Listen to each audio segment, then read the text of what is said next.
అధిక బరువు అనేక సమస్యలకు కారణం. సాహితీ యోగా ఆన్లైన్ క్లాసులో జాయిన్ అవ్వండి. నమస్తే, వెల్కమ్ టు సుమన్ టీవీ. కొత్త సంవత్సరం అయితే రానే వచ్చింది. రాష్ట్ర రాజకీయాల్లో ఈ సంవత్సరం చాలా కీలకం కాబోతుంది. ఎందుకంటే ఆంధ్రప్రదేశ్లో అధికారంలో ఉంటే వైఎస్ఆర్సీపీకి బలమైన ప్రత్యర్థి నేనే అంటూ కూడా వారాహి యాత్రతో జనసేన అధినేత పవన్ కళ్యాణ్ చాలా స్పష్టంగా చెప్పారు.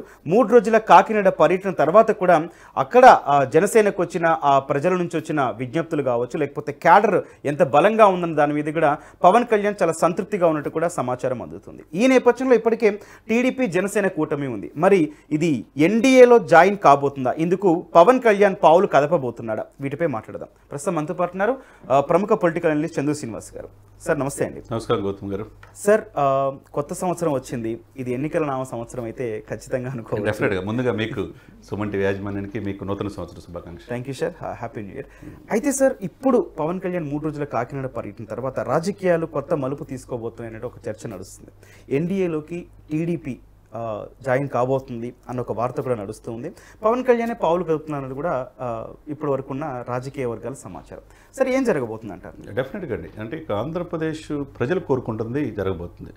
ఎందుకంటే 25 మంది ఎంపీలు నాకు ఇవ్వండి, 20 మంది పైన ఎంపీలు ఇస్తే స్పెషల్ స్టేటస్ తీసుకొస్తానని అధికారులు వచ్చారు. 151 సీట్లు ఇచ్చారు, 22 మంది ఎంపీలు ఇచ్చారు. ఇంకా రాజ్యసభ కూడా కలిపి 30 మంది ఎంపీలు. మరి 4 సంవత్సరాలు 7 నెలలు అయింది, ఇంకొక 3 నెలలు ఎలక్షన్ రాబోతుంది. ఇంతవరకు స్పెషల్ స్టేటస్ గౌరవనీయులు ముఖ్యమంత్రి జగన్మోహన్ రెడ్డి గారు తీసుకురాలేపాడు. అదేవిధంగా ఆంధ్రుల జీవనాడి పోలవరం పూర్తి చేయలేపాడు. విశాఖ తీర ప్రాంతం, గుజరాత్ తర్వాత అంత తీర ప్రాంతం ఉంది మీకు, సీ కోస్ట్ మీకు తెలియదు ఏముంది. 972 కిలోమీటర్ల నుండి కూడా పరిశ్రమలు లేవు, ఐటీ పరిశ్రమలు, జాబ్ క్యాలెండర్లు. ఇటువంటి పరిస్థితుల్లో అదే సమయంలో ప్రశ్నించడానికి వచ్చినట్టుగా ఆంధ్రప్రదేశ్లో వైసీపీ రహిత, అవినీతి రహిత, జగన్ రహిత ప్రభుత్వం రావాలని చెప్పేసి మీరు అన్నట్టు పవన్ కళ్యాణ్ గారు టీడీపీ కలిసి పనిచేస్తుంది. ఈ కలయికలో బీజేపీ కూడా బీజేపీ మొన్నటిదాకా మనం అనుకున్నది, చాలామంది అనుకున్నది ఏంటంటే బీజేపీ వెనకుండి నడిపిస్తున్నారు జగన్మోహన్ రెడ్డి గారిని, ఒక విశ్వాసమిత్రుడిగానే ఆయన చూస్తున్నారు, ఎప్పుడు కావాలంటే అప్పుడు అపాయింట్మెంట్ ఇస్తున్నారని అందరూ అనుకుంటున్నారు. వాళ్ళకున్న పారామీటర్స్ వాళ్ళకు ఉంటాయి. సరైన సమయంలో ఎవరిని ఎప్పుడు ఎలా వాడుకోవాలో బీజేపీ అధిష్టానం తెలిసినట్టు ఎవరికి తెలియదు. ఆ విధంగా 22 మంది ఎంపీలు ఇచ్చిన ఏ రోజు స్పెషల్ స్టేటస్ కోసం ఆయన అడగలేదు కాబట్టి వాళ్ళు చేయలేం. ఈ సమయంలో చేయనప్పుడు ఎవరు ఆల్టర్నేట్గా ఏంటంటే ఆల్టర్నేట్ కోసం చూస్తుంటారు. ఇదే సమయంలో ఎవరు మన కోసం మోడీ గారితో రేపు ఒప్పించగలరు, రేపు మనకు రాజధాని తేగలరు, లేకపోతే పోలవరం పూర్తి చేయగలరు, స్పెషల్ స్టేటస్ తీసుకురాగలరు అనే ఆలోచనలు ఉంటాయండి. అదే సమయంలో 33 పార్టీలు దాదాపుగా దీంట్లో ఉన్నాయి.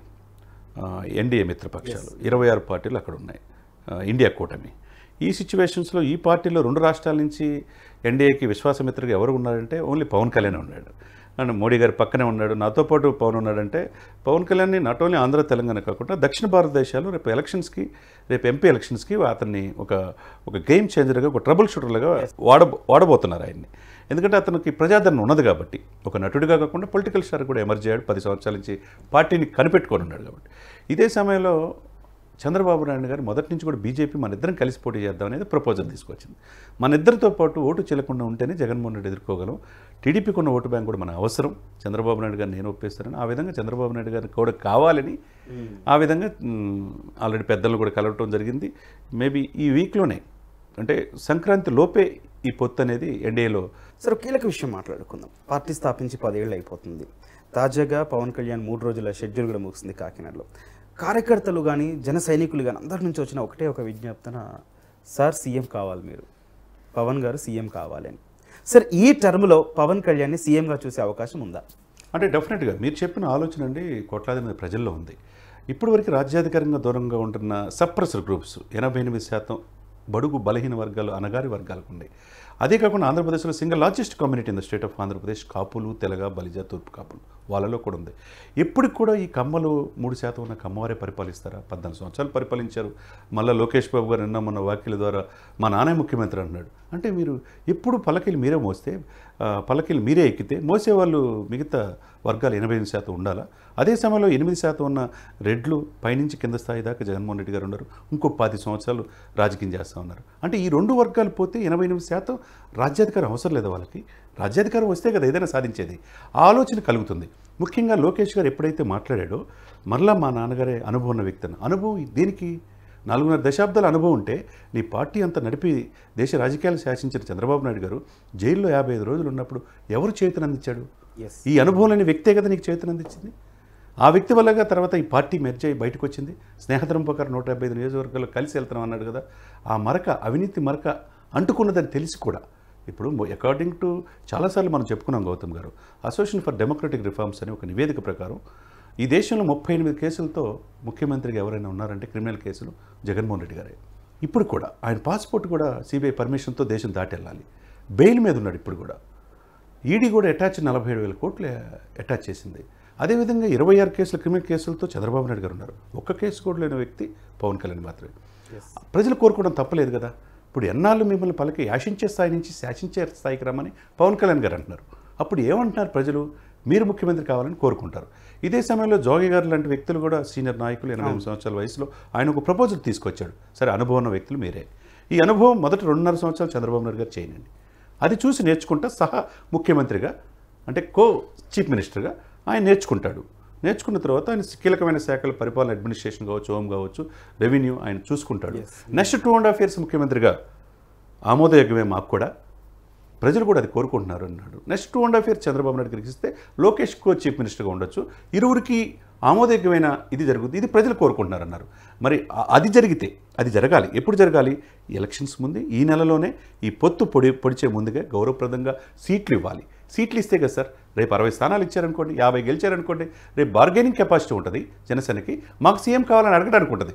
రేపు 25 వాళ్ళేదో చెప్పినప్పుడు చిన్న క్యాడర్లో డిస్కషన్ జరుగుతున్నట్టు 20 సీట్లు ఇస్తే ఎట్లా కుదిరింది? ఒకవైపు గౌరవప్రదంగా ఇవ్వాలి సీట్లు, అదేవిధంగా పవర్ షేరింగ్. సీఎం ఒక 2.5 సంవత్సరాలలో వస్తుందండి. ఇప్పుడు అనుభవం వస్తుంది కదా సార్. ఎప్పుడు అనుభవం? ఇప్పుడు అనుభవం ఉన్న వ్యక్తి రాష్ట్రానికి ముఖ్యమంత్రి కావాలని 2014లో సాక్రిఫైస్ చేశాడా లేదా పవన్ కళ్యాణ్ గారు? ఆ పాయింట్కే వస్తున్నానండి.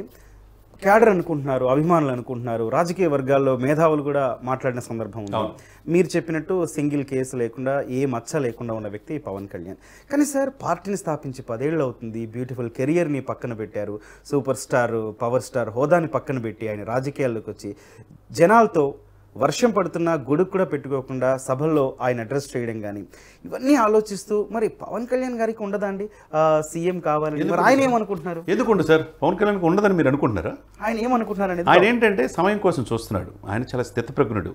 ఎప్పుడు ఎదిగే లక్షణం ఆయనకు ఎక్కువ ఉంది. ఒక మెట్టు దిగి ఆలోచిస్తుంటాడు. ఆ రోజున అనుభవం వ్యక్తి కావాలని చెప్పి. ఇప్పుడు ఒక్క విషయం గౌతమ్ గారు, అసలు జగన్మోహన్ రెడ్డి గారికి పవన్ కళ్యాణ్ గారికి ఏమైనా విభేదాలు ఉన్నాయా? పద్దాకలైన 4 మ్యారేజ్ స్టార్ అని చెప్పి తిట్టించుకోవడానికి అసలు ఆయనకి ఈయనకి ఆర్థికపరమైన విభేదాలు కానీ ఏదైనా ఉన్నాయా? కేవలం ఆ రోజు 2014లో నేను సీఎం కాకుండా చంద్రబాబు నాయుడు సీఎం చేసిన వ్యక్తి పవన్ అనేదిగా ఆ రోజు నుంచి ఆయనకు ముద్రపడింది. ఇప్పుడు 2019లో విడిగా పోటీ చేస్తే 2 చోట్ల ఇరు పార్టీలు ఓడించినాయి కదా. ఇన్ని ఒక ఎమ్మెల్యే కాదు కదా, నిత్యం ప్రజల్లో ఉండడా లేదా? ఇప్పుడు 2024లో వీళ్ళిద్దరు కలిసి చేస్తున్నారు. మళ్ళీ నా పర్సెంటేజ్ తగ్గిద్ది, నా సీటు పోయిద్దనే ఆ భయం అనేది చంద్రబాబు నాయుడు చూసి జగన్మోహన్ రెడ్డి భయపడతలేదు, ఓన్లీ పవన్ కళ్యాణ్ చూసే భయపడుతున్నారు. మీరన్నట్టు ఆయనకు లేకుండా ఎందుకుంటుంది? ఆయన కూడా మొన్న వివిధ సభల్లో అన్నది ఏంటంటే, వారాహి 1, 2, 3 ద్వారా ప్రజల్లో ఆదరణ చూసి డెఫినెట్గా నేను ఇస్తే స్వీకరించినట్టు రెడీగా ఉన్నాను. కాకపోతే మీరు సీఎంసీ అరవటం కాదు, మీరు ఓట్లు వేసి నన్ను గెలిపించండి. గెలిపిస్తే మన స్థానాలు మనకు 50 ఇచ్చిన 60 ఇచ్చిన మన స్థానాలు మనం గెలిపించుకున్నాం అనుకోండి. వాళ్ళు టీడీపీ ఇచ్చిన మిగతా స్థానాలు నిలబడినప్పుడు వాళ్ళ సీట్లు, బీజేపీ 10 సీట్లు 15 సీట్లు నిలబెడితే వాళ్ళ సీట్లు కూడా మనం గెలిపించుకోగలిగితే మనం గౌరవప్రదంగా అడగడానికి అవకాశం ఉంటుంది అన్నాడు. కాబట్టి ఇక్కడ జనసేన కేడర్ కూడా ఎవరైతే ఆల్టర్నేటివ్ కోసం చూస్తున్నారో, మార్పు కోసం ప్రయత్నం చేస్తున్నారో, అనగారిక వర్గానికి ఈ వ్యక్తి కావాలని అనుకుంటున్నారో ఓటు ధర సమాధానం చెప్పాలి. ఓటు ధర సమాధానం చెప్తే ఆ ఓటే మనకి లైఫ్ ఉంటుందన్నమాట.